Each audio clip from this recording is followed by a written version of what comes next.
This is 13 in Rochester. WOKR.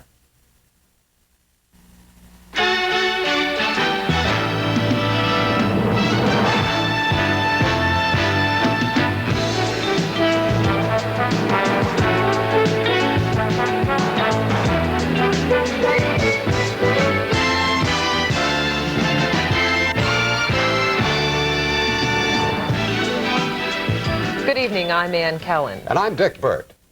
The president of the Rochester Police Locust Club, Ronald Evangelista, today criticized the proposed layoffs of police officers to meet the budget cutbacks. Reporter Brian Rooney has more.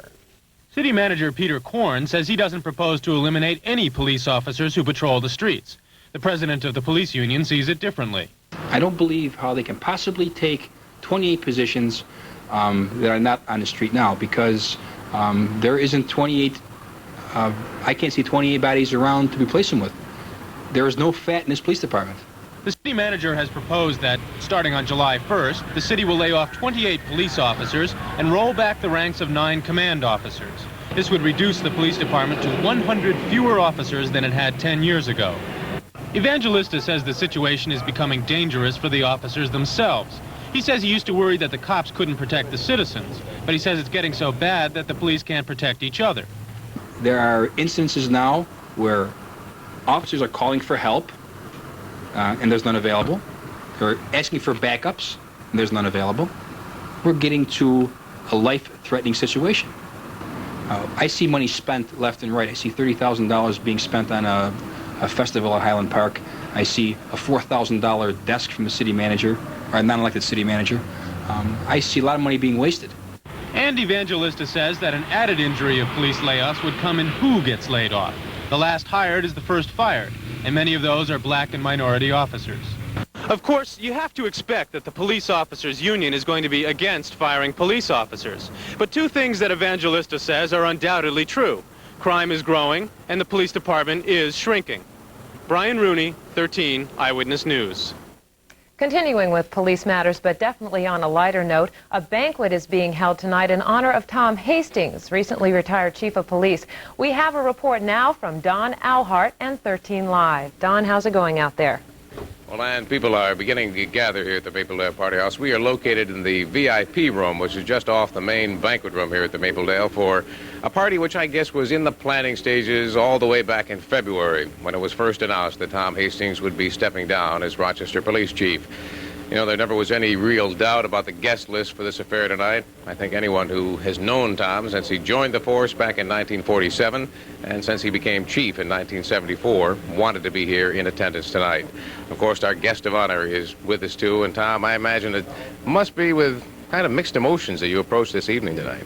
Don, it certainly is. You can't leave 33 years behind without having mixed feelings. But on the other side of the coin, I'm looking forward to the challenge of Rochester jobs. How do you hope that people will remember your tenure as Rochester Police Chief? I guess just one, that we did the job and we just took everything in stride and improved the police department, improved our productivity to do a better job for the community. We just had a brief story from Brian Rooney talking about some of the proposed cutbacks. You have dealt with this before when there have been threats of budget cuts and proposed cutbacks in the police department. How do you think the police department is going to fare? Well, it's going to be tough times ahead. I think this whole decade is going to be tough times for law enforcement. It's going to be tough for Del Leach. Certainly there's a budget crunch, and he's going to have to be a part of the cut. Okay. Thank you for being with us, and we'll join you with the rest of the party in just a few moments in the other room. Admittedly, it will not be easy to follow in the footsteps of Tom Hastings. He has already referred to the man by name, Delmar Leach, our new Rochester Police Chief, who is taking over, of course, as the Chief of Rochester. Alan Harris has prepared a profile report on our new chief, and here it is. Delmar Leach fits comfortably into the chair of the Chief of Police. For over 27 years, he's been handling problems with the Rochester Police Department. Fresh out of the Air Force, he became a patrolman in the northwest part of the city in 1953. Well, back in 1953, we were beginning to grow. We were a police department that was, steeped in tradition. We were the typical New York style or Eastern style police department. We've come a long way since then in both a caliber of people that we have on. You know, we had good cops back then, but the requirements weren't as great to become or to exist as a policeman back then. So I think that that it's become much more complex. In those early days, his patrol partner was Dan Goodell, now a captain in charge of the Maple section. At that time, we didn't have any training academy. It was more or less like a show and tell. Police officer, you know, they worked together in pairs. And I was impressed with him, his conscientiousness, his dress was very neat, and I felt very comfortable working with him. John Donlin now holds a position that used to belong to Delmar Leach at the Police Training Academy.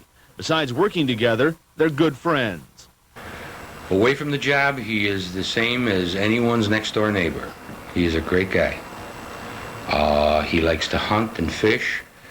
He is totally dedicated off duty to his family and totally dedicated to those people around him, his friends. It's not easy being chief. Besides being the leader, you're also the main spokesperson. Today he was answering questions from the editor of Mundo Latino, the city's Spanish paper. But after 27 years, Delmar Leach feels he's ready for the responsibility. Alan Harris, 13 Eyewitness News. Thank you very much, Alan.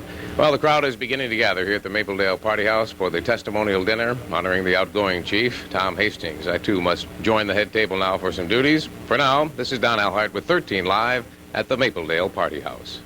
Thanks, Don. Tonight, our troubleshooter warns parents about two near tragedies in Rochester involving infants wearing a U.S. Coast Guard-approved flotation device. Al, what's it all about? Well, Dick, what happened in the two incidents, which were separate, they almost drowned. The parents feel it was the design of the personal flotation device. There are dozens of different designs of flotation devices on the market today. Some of them are designed for infants. Like adults, even if an infant has learned how to swim in a pool, that is no guarantee of their safety in deep water. Jan Warren's 16-month-old son, John, takes professional swimming lessons at Perkins. And for their family boating trips, she bought him a flotation device. Fortunately, 2 weeks ago, she first tried it out in her son's swimming class. And I wanted to find out exactly what would happen if he fell off the boat. So I stood him on the edge, grabbed his hand, and yanked him into the water.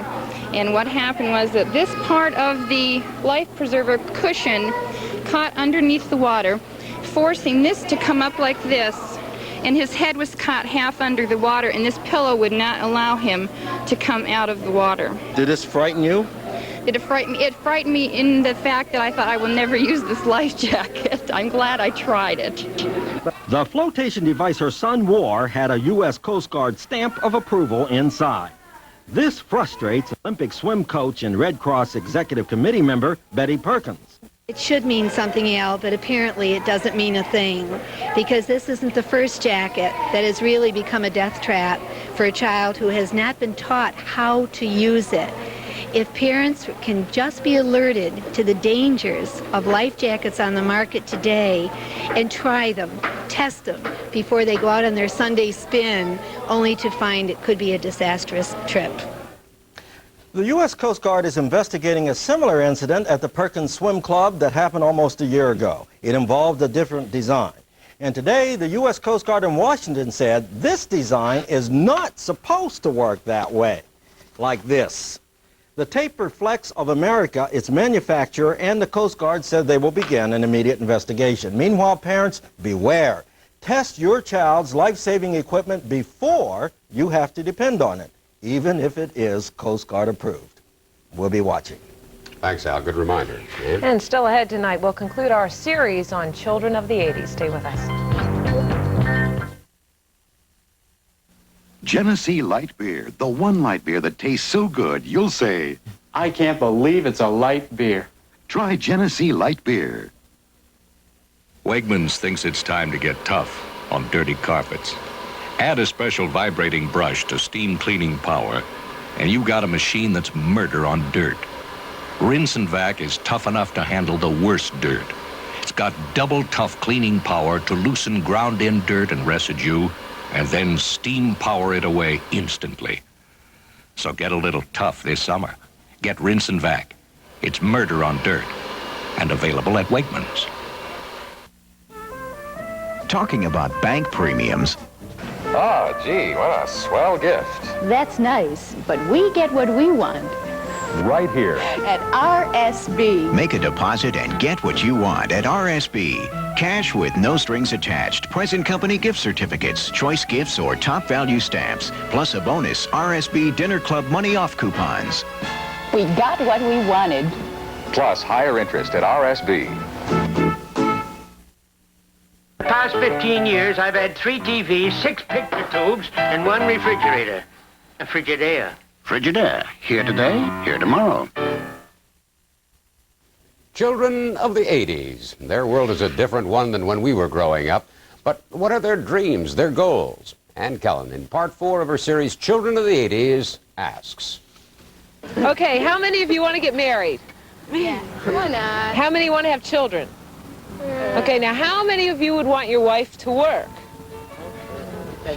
Most of you do. Who's going to raise the children? No one. Hire a servant. Bring them to bring them to a daycare center.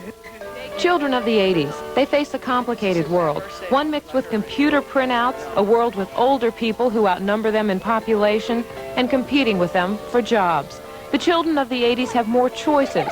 Marriage is not an obligation. Having children isn't mandatory. But we've noticed the goals and dreams of youth haven't changed.